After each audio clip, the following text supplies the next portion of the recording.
Yo tout le monde, c'est moi, c'est Lightneos, et donc aujourd'hui on se retrouve pour la mise à jour de mon deck hero. C'est parti!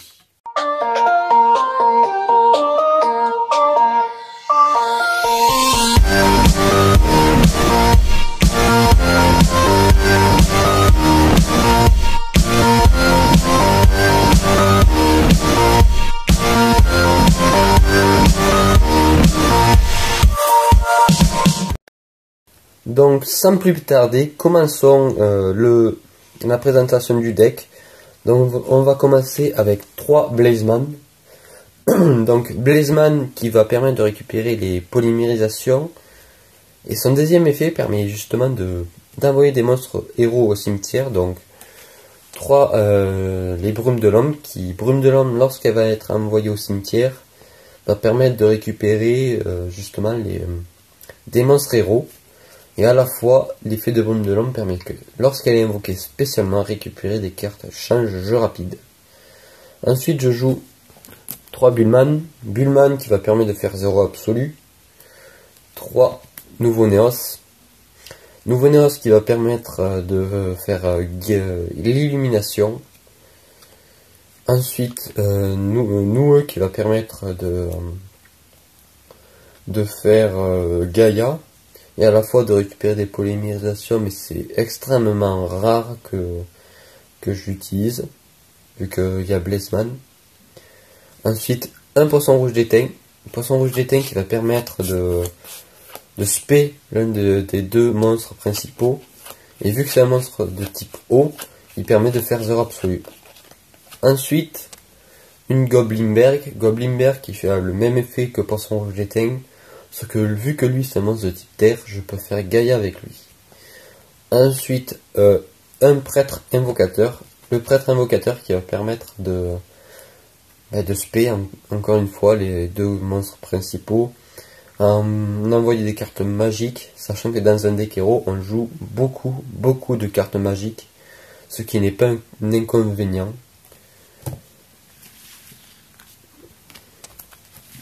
Ensuite, on va continuer avec les cartes magiques.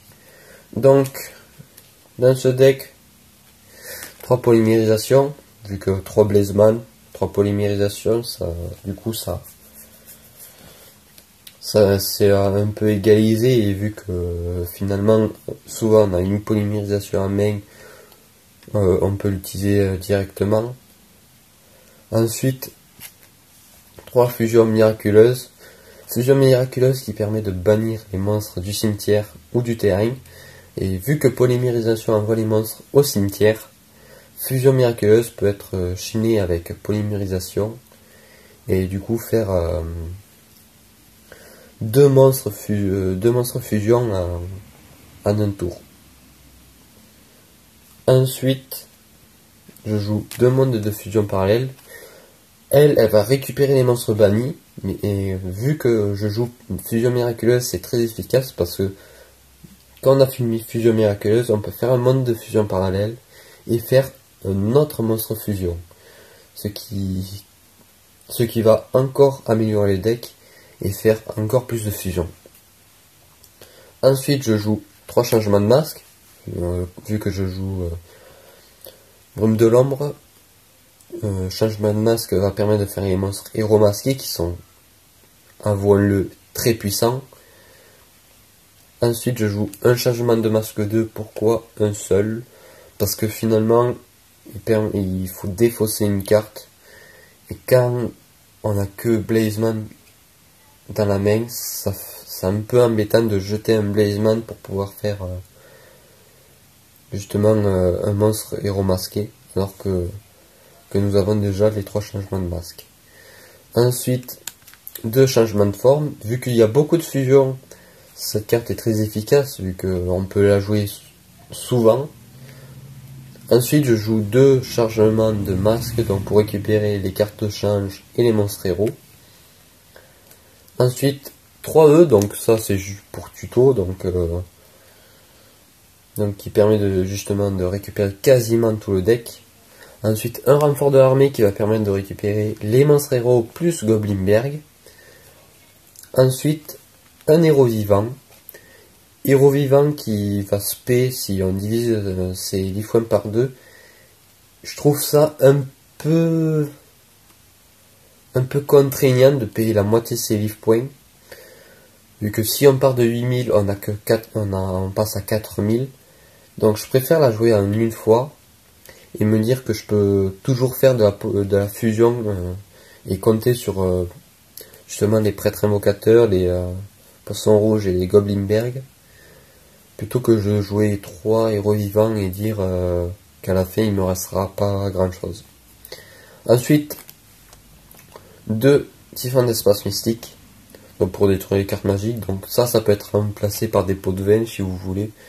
Personnellement, je préfère les typhons d'espace mystique, vu que je joue aucune piège et que prêtre invocateur demande des cartes magiques.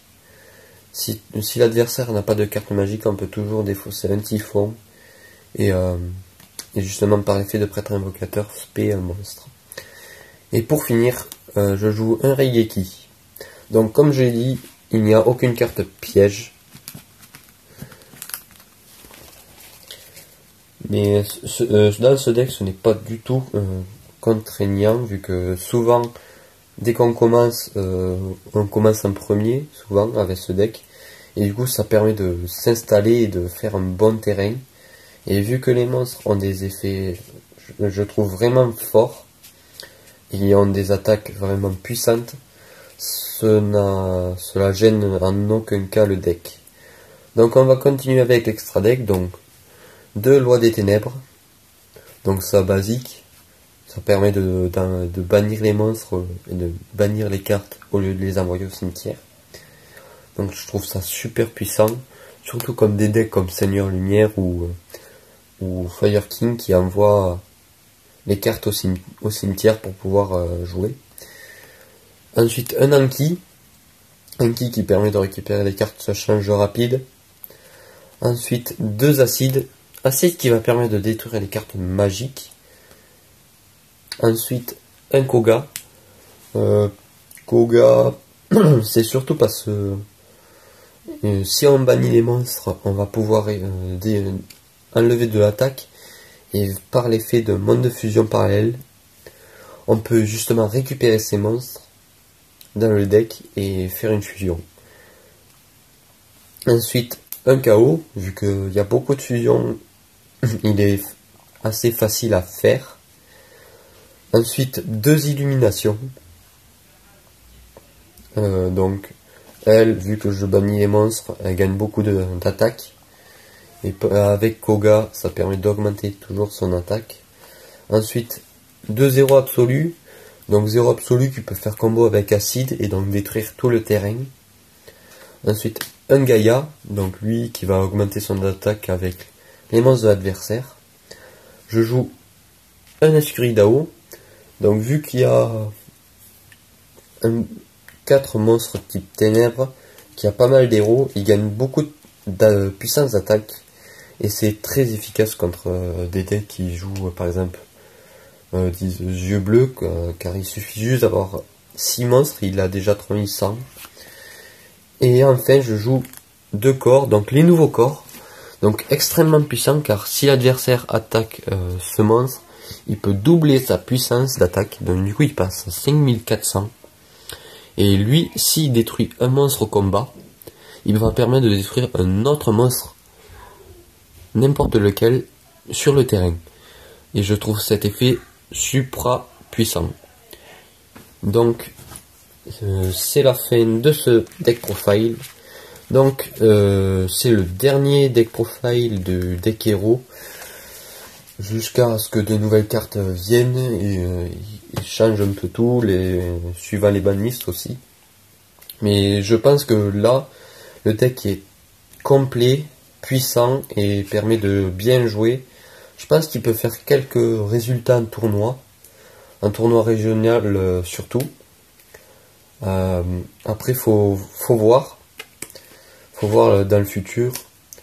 Après, c'est sûr, il va pas rivaliser avec du Subterreur ou du Cosmo, mais je pense que c'est un très bon deck, pas super cher en plus, car par exemple la seule carte qui cote, finalement c'est le Raigeki, et peut-être l'acide. Sachant que si on prend 3 decks de structure, on a déjà la plupart du deck. Donc ça aide vraiment à se faire un bon deck peu cher.